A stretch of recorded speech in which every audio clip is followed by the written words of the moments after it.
Tes, tes, tes, tes, tes.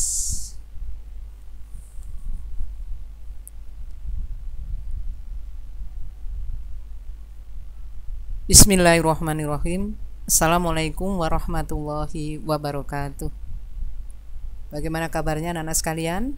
Semoga hari ini kalian semakin sehat dan siap mengikuti pelajaran bahasa Indonesia. Baik anak-anak sekalian, sebelum kita mulai belajar, marilah kita berdoa terlebih dahulu. Berdoa mulai. Alhamdulillahirabbil alamin.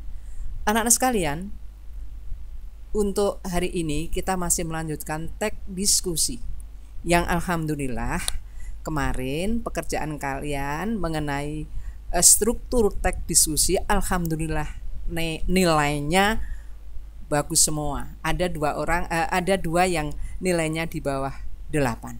Nah, baik anak-anak sekalian, untuk kali ini kita lanjutkan dengan jenis-jenis teks diskusi. Teks diskusi ada beberapa jenis. Yang pertama disebut dengan jenis yang pertama namanya adalah seminar. Kedua, sarasehan. Ketiga, simposium. Keempat, diskusi panel.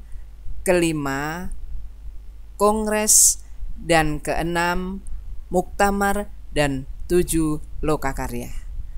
Nah, anak-anak sekalian, untuk pengertian dari jenis-jenis diskusi seperti seminar, lokakarya, dan lain-lainnya dapat kalian simak di layar ini. Silahkan. Seminar adalah sebuah pertemuan khusus yang memiliki teknis dan akademis yang tujuannya untuk melakukan studi menyeluruh tentang suatu topik tertentu dengan pemecahan suatu permasalahan yang memerlukan interaksi di antara para peserta seminar yang dibantu oleh seorang guru besar ataupun cendekiawan. Itu yang namanya seminar. Yang kedua, sarasehan adalah bentuk pertemuan yang dihadiri oleh sekelompok undangan tertentu untuk membicarakan suatu permasalahan dengan cara yang tidak resmi dan suasana yang rileks. Yang ketiga, simposium adalah serangkaian pidato pendek yang dilakukan oleh seseorang di depan para peserta atau pengunjung yang datang. Contoh umum misalnya simposium nasional akuntansi. Keempat, diskusi panel. Agak aneh ya namanya ya, diskusi panel.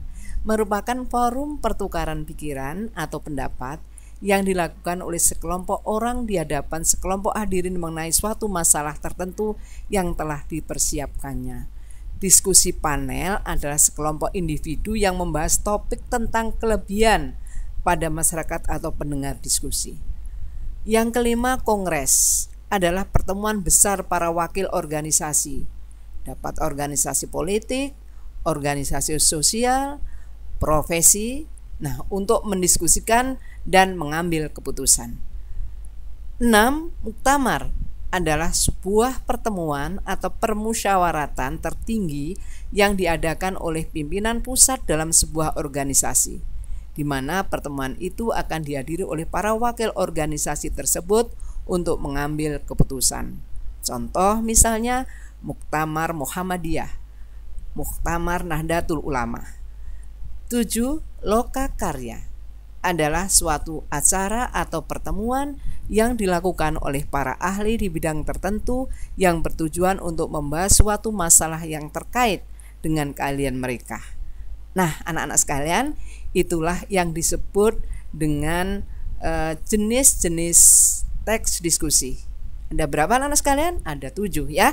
Baik anak-anak sekalian, kita lanjut ke berikutnya.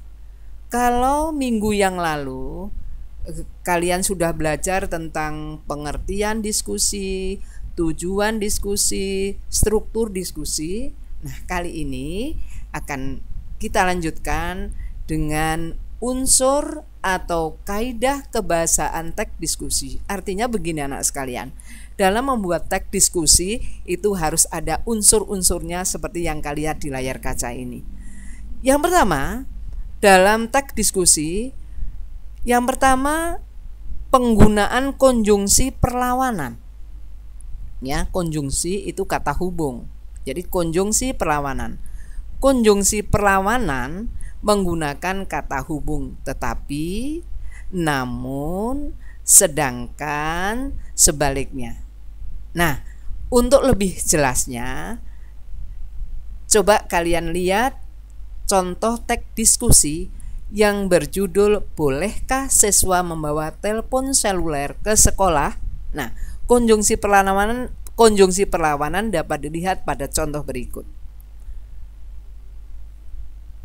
Sebagian orang menganggap bahwa membawa telepon seluler ke sekolah diperbolehkan. Tetapi banyak juga yang menganggap bahwa membawa telepon seluler ke sekolah tidak diperbolehkan. Coba kalian lihat itu ada konjungsi tetapi. Itu contoh yang pertama. Contoh kalimat menggunakan konjungsi perlawanan tetapi. Contoh kedua, jika siswa tidak membawa telepon seluler, sedangkan orang tua perlu segera menghubungi. Nah, ada konjungsi sedangkan. Baik, untuk contoh ketiga. Banyak sekolah, terutama di jenjang sekolah dasar dan sekolah menengah pertama, melarang siswanya membawa telepon seluler. Tetapi banyak juga sekolah yang membolehkan siswanya membawa telepon seluler dengan berbagai persyaratan. Di situ terdapat contoh yang ketiga ya. Contoh yang ketiga terdapat konjungsi tetapi. Nah, anak-anak sekalian, itu contoh yang pertama menggunakan konjungsi perlawanan. Yang kedua, menggunakan atau penggunaan kohesi leksikal. Ya. Penggunaan kohesi leksikal. Kohesi leksikal adalah kepaduan yang dicapai melalui pemilihan kata. Kohesi leksikal itu dapat berbentuk antara lain dengan pengulangan, maksudnya ini pengulangan kata, kemudian sinonim, ketiga antonim, dan yang keempat hiponim.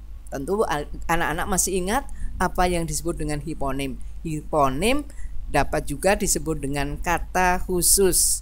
Kalau hipernim itu kata umum. Contoh misalnya, hipernimnya ikan, kemudian hiponimnya adalah ada lumba-lumba, ada tenggiri, ada hiu, ada sepat, dan lain sebagainya. Itu contoh hiponim ya. Untuk pengulangan sinonim, antonim, dan hiponim. Untuk lebih jelasnya, maka kalian simak atau kalian perhatikan contoh teks diskusi. Bolehkah siswa membawa telepon seluler ke sekolah? Coba kalian perhatikan. Yang pertama, banyak sekolah, ibu ulang. Yang pertama, yang paling penting, apakah telepon seluler mempunyai dampak positif yang mengarah pada pendidikan atau hanya membawa dampak negatif belaka? Nah, itu contoh pengulangan. Berikutnya, contoh yang kedua, di samping itu, salah satu keuntungan dari penggunaan telepon seluler di sekolah adalah telepon seluler dapat digunakan sebagai alat bantu, terutama telepon seluler yang dilengkapi dengan beberapa aksesori seperti kalkulator, kamera, dan internet. Aplikasi ini dapat dimanfaatkan untuk membantu siswa dalam bidang akademik. Ya, itu contoh yang kedua. Yang kedua, sinonim. Ya. Kemudian yang ketiga, contoh berikutnya yang ketiga, banyak sekolah, terutama sekolah dasar dan sekolah menengah pertama, melarang siswanya membawa telepon seluler. Tetapi banyak juga sekolah yang membolehkan siswanya membawa telepon seluler dengan berbagai persyaratan. Itu contoh dari sinonim, melarang dan membolehkan. Contoh yang tadi yang sinonim, contoh yang sinonim tadi aksesori dengan aplikasi. Kemudian contoh melarang dan membolehkan itu adalah bagian dari antonim. Baik anak-anak sekalian, itu yang pertama. Jadi yang pertama menggunakan tadi menggunakan kohesi ya. Yang kedua menggunakan kohesi leksikal, bentuknya dapat berupa pengulangan, kemudian sinonim dan antonim. Nah, contoh yang terakhir adalah contoh yang menggunakan hiponim ya. Tadi hiponim sudah Ibu berikan contoh. Jadi kalau hiponim itu adalah kata khusus, sedangkan hipernim itu adalah kata umum. Ya, baik. Untuk hipernim dan hiponim silahkan kalian buat contohnya sendiri. Sekarang yang ketiga atau B atau yang kedua, anak-anak sekalian. Jadi yang pertama Ibu ulang ya. Yang pertama bahwa unsur kaidah kebahasaan teks diskusi yang pertama adalah penggunaan konjungsi perlawanan. Itu yang pertama. Yang kedua, penggunaan kohesi leksikal dan kohesi gramatikal. Kohesi leksikal dapat berupa atau dapat berbentuk pengulangan, sinonim, antonim, dan hiponim. Sedangkan yang penggunaan kohesi gramatikal adalah paduan yang dicapai dengan penggunaan elemen dan aturan gramatikal. Kohesi gramatikal antara lain dapat berbentuk melalui rujukan, substitusi, dan elipsis. Nah, hal itu dapat disimak pada contoh berikut.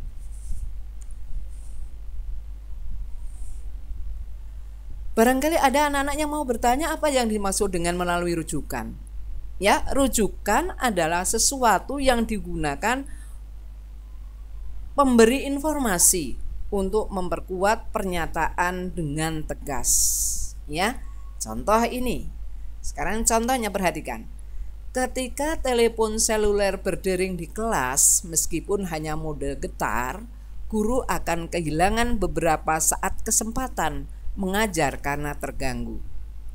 Hal itu akan merugikan seluruh kelas. Nah, itu contoh yang berbentuk rujukan. Hal itu. Nah, hal itu merujuk. Ya, hal itu maksudnya merujuk kepada kata itu. Coba lihat. Ya, guru akan kehilangan beberapa saat kesempatan mengajar. Hal itu merujuk, guru akan merujuk kepada hal itu, atau hal itu merujuk guru akan kehilangan beberapa saat kesempatan mengajar karena terganggu. Jadi guru akan kehilangan beberapa saat kesempatan untuk mengajar karena terganggu. Hal itu akan merugikan seluruh kelas. Jadi kehilangan beberapa kesempatan mengajar itu merujuk hal itu akan merugikan seluruh kelas. Kemudian berikutnya anak-anak sekalian, yang berikutnya adalah substitusi. Ya, substitusi itu pengganti. Contoh ini, masyarakat yang setuju bahwa siswa boleh membawa telepon seluler ke sekolah karena hal itu dapat memudahkan orang tua untuk dapat menghubungi anaknya. Nah, orang tua anaknya. Nah, itu contoh dari kata substitusi. Ya. Berikutnya yang ketiga, penggunaan modalitas. Modalitas adalah kata yang mempunyai makna kemungkinan, kenyataan, dan sebagainya yang dinyatakan dalam kalimat. Dalam bahasa Indonesia, modalitas dinyatakan dengan kata-kata seperti harus, akan, ingin, mungkin. Nah, hal itu dapat dilihat pada contoh berikut. Jika siswa tidak membawa telepon seluler dan orang tua perlu segera menghubungi, orang tua harus menghubungi kantor sekolah. Itu contoh penggunaan modalitas menggunakan kata harus. Contoh berikutnya, sekolah juga harus mengirim seseorang untuk menghubungi siswa yang bersangkutan dan menyampaikan pesan atau memanggilnya ke kantor untuk menerima panggilan. Harus.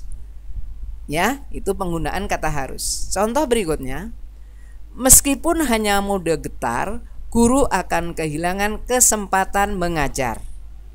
Menggunakan kata akan. Ya, menggunakan kata akan. Jadi itu contoh penggunaan kata-kata modalitas. Contoh yang lainnya, hal itu akan merugikan seluruh kelas. Contoh berikutnya itu menggunakan kata akan ya. Masyarakat yang setuju siswa boleh membawa seluler ke sekolah. Ibu ulang, masyarakat yang setuju siswa boleh membawa telepon seluler ke sekolah memiliki alasan, yaitu orang tua dapat menghubungi anaknya baik secara langsung maupun tidak langsung. Dapat dilihat ya anak-anak sekalian yang diberi tanda garis bawah. Ada kata akan, ada kata dapat. Contoh berikutnya, perhatikan anak-anak, juga menggunakan kata dapat.